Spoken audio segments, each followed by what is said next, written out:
Do you ever get seasick? Why did you buy a trawler? Where do your dogs do their business?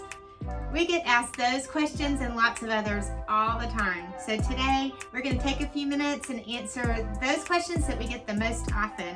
And if there are others that you think of that we don't discuss today, be sure to leave them in the comments below and we'll answer them in a future episode. Hey y'all, welcome to the Sea All Life. I'm Andrea, this is Tom, and we have 2 pups. We're a couple of Texas transplants living the empty nest life to the fullest. For us, that's living part-time on our 44-foot DeFever trawler in San Diego. Our hope is that as you join us on our dreams and adventures, we'll inspire you to discover your own. Okay, let's get to the questions. Okay, so the first question is, how did you decide on the name of your boat? I would say we both really, after we brainstormed, we really both like Sea Y'all. I'm a native Louisianian and we raised our family in Texas, and y'all is just a way of life for us and back to the southern roots. And I also think y'all, like Sea Y'all, there's hospitality there and we are hospitable kind of people, and Sea Y'all is a warm and hospitable place to visit. So it was the perfect name for our boat. And I wanted to play on words somehow fit in there. Yeah. Our second question is, why did you decide to purchase a trawler? Well, I wanted something that was very seaworthy, even if we weren't gonna cross oceans or, go through rough waters. I wanted something that was dependable, something that got great gas mileage, something that is classic, with all the wood, and something that wasn't in the sea of sameness a little bit is what I would say. A lot of motor yachts kind of just look the same, and trawlers have a unique line to them. Plus, they just have a lot more room. So that's probably the top 3 reasons. But yeah, I love the space. This is the party central boat on J-Dock for sure. Mostly because everyone, our whole gang of friends, we can all fit on this boat. So the size is such a great selling point. And like you mentioned, the classic wood, we just love that. Plus, it's just mechanically, they're just easy to work on as well. There's a lot of reasons, and I probably won't go into my top 20 reasons, but it's the trawler life for us. The next 2 actually are from 2 of our biggest fans, Kayla and Nathaniel. So we'll go with Kayla's question first. My name is Kayla Ruman from San Antonio, Texas, and I'd like to know what sea creatures you've seen on your boat rides and cruises. Well, we've probably seen, since we're in California, we've probably seen the most California sea lions out of anything, which I love. Now, if you live in Dana Point, they are everywhere in the marina. Gosh. But I love, for those of you that like to go to SeaWorld every now and then, Clyde and Seymour. I know there's many Clydes and many Seymours, but I grew up with Clyde and Seymour, and I just love California sea lions. So we see a lot of those. We see them out in the middle of the ocean. We see them laying out on the dock sometimes. Not our dock, thankfully. No, not our dock. Not our dock. And then on the buoys, I just love. They're friendly. They bark at you. They're cute. All of that. Probably mostly sea lions. We have a lot of California gray whales off that migrate, past us. So, but we haven't seen any of those on our current boat. But yeah, we're always on the lookout. We see fish, obviously, a lot. But great question, Kayla. California sea lions are number 1. And I've seen a dolphin. Oh yeah. Seen a dolphin. Oh yeah. We love dolphins too. Actually, dolphins are my favorite. And one of the reasons we don't see more sea animals is that we cruise around the bay a lot, that we just enjoy doing that. If we went out to the ocean to cruise, we would see a lot more. Yeah. Biggest fan number 2, Nathaniel. My name is Nathan Luman from San Antonio, Texas. My question is, what is under the black hatch on the front of your boat? Okay, so we talked about this hatch in a former episode because we had to replace that front hatch on the bow, and it took like 3 days to do it. I did it with a buddy. He's a perfectionist, and it looks like it's kind of a cool hole down there, cave of wonders. I maybe there's a big rabbit and a tea party going on down there. I don't know sometimes, but it's a mystery a little bit sometimes. But overall, yeah, it's an escape hatch, but it also lets the air in for the boat. But it was a labor of love working on that thing. Thank you. Shout out to my friend Robert that helped me do it. I had to sand, like wax on, wax off for about 3 days, sanding around that hatch. But one day when you come visit us, and if you and Kayla get to spend the night on Sea Y'all, the hatch will be right above where you sleep. That's right. It's and above the view. Open it and look at the stars. Yep. Okay, our next question is, we get this one a lot. Where do your dogs do their business? Rosie. Okay, so we talked about this on our previous episode called Boat Dogs, and I'll put a link to that episode in the comments, or excuse me, in the notes below.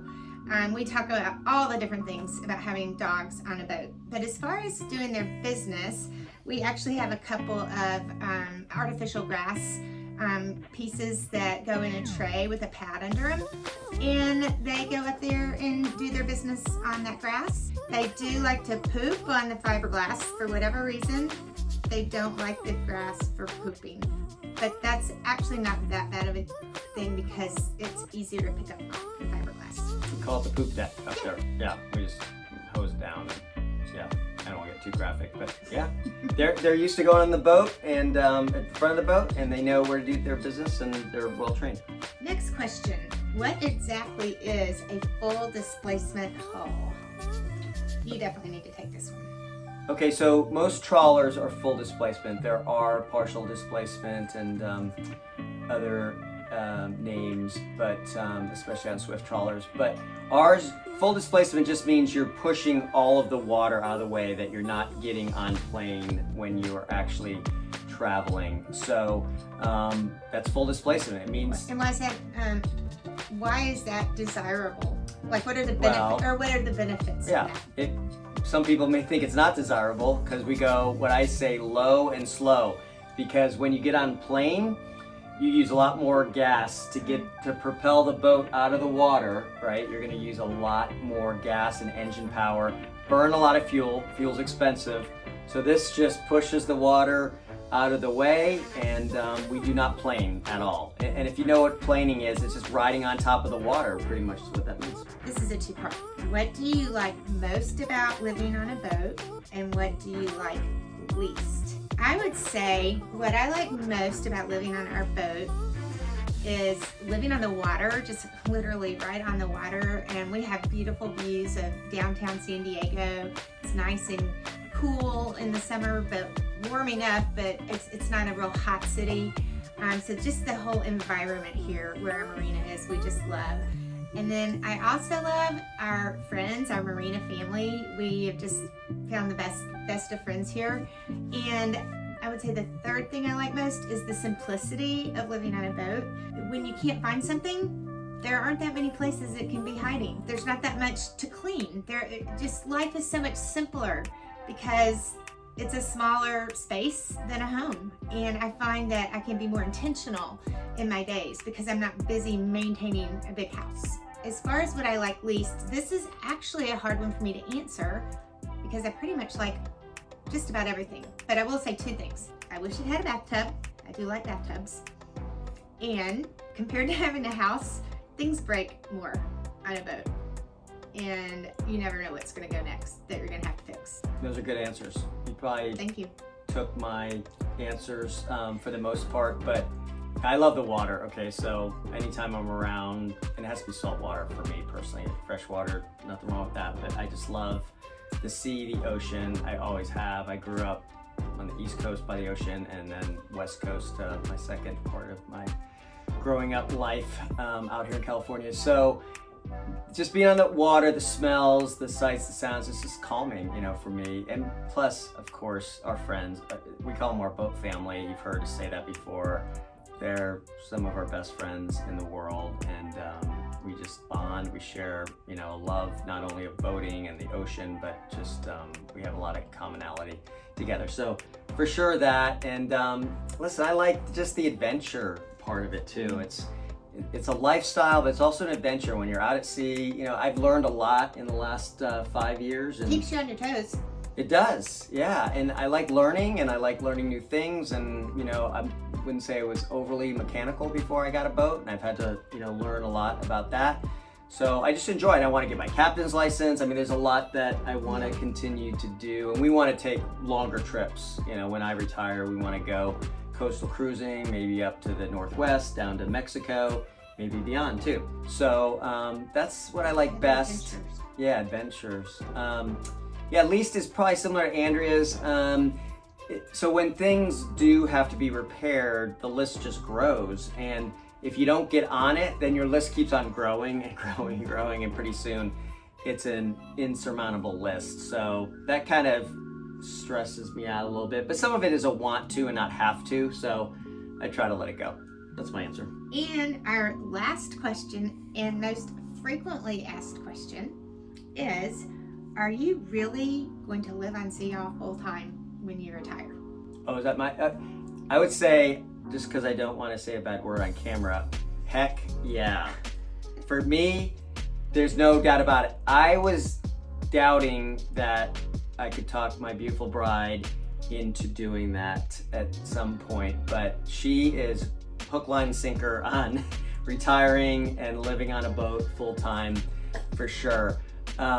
It just makes sense. Andrea mentioned, you know, you just don't need a lot of stuff in life. I mean, that's just more stuff, more problems. I think there's a saying out there about that. So it keeps us to be not minimalist. I wouldn't say that. I'm not a minimalist. I wouldn't call ourselves that. But we just don't need a lot of things. Nothing's wrong with minimalist. I'm just not one. Yeah, and there's nothing wrong with things either. I'm just saying for us, we just don't need a lot of stuff in our retirement years. And listen, nothing could make me happier than all the grandkids, of course, our kids visiting us, taking the boat out, going to visit friends, having friends aboard and going out with them. It just sounds pretty awesome to me. So the adventure, again, life is going to be it is a an big adventure. It's just when your house is movable and it's on the water, it's a constant adventure. So I could go on, but yes, I can't wait. And my retirement hopefully is sooner, you know, rather than later. And we're planning for that anyway. So I'm ready. Sign me up. And then I can do all these projects that I want to do because I'm retired and I'm living on my boat and every day.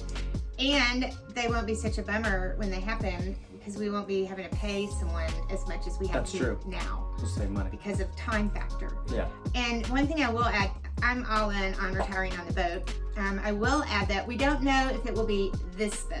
Now, we love, love, love this boat, but there's a very good chance that we would go from a 40 or 44-foot boat to more of a 50 to 55, maybe even a 60-foot boat, just because it will be our main residence at that point. And we, like Tom said, we want to have our grandkids and our kids aboard, so it would be nice to have, we would like to have a third stateroom. What do you think, Rosie? Rosie, did we wake you up? Sorry. So yeah, we're all in on retiring on the boat, and it will be great to get to go visit more places, because Seal goes low and slow. We don't go very far because he's not retired yet, so we're looking forward to that. Yeah. Well, thanks so much for joining us today. And hey, if there were any questions that we didn't answer that you have, or if you want to hear a more in-depth answer to one of the questions, please do let us know in the comments below, and we'll mention them in a future episode. If you haven't yet, please subscribe, and if you're feeling really generous, give us a thumbs up.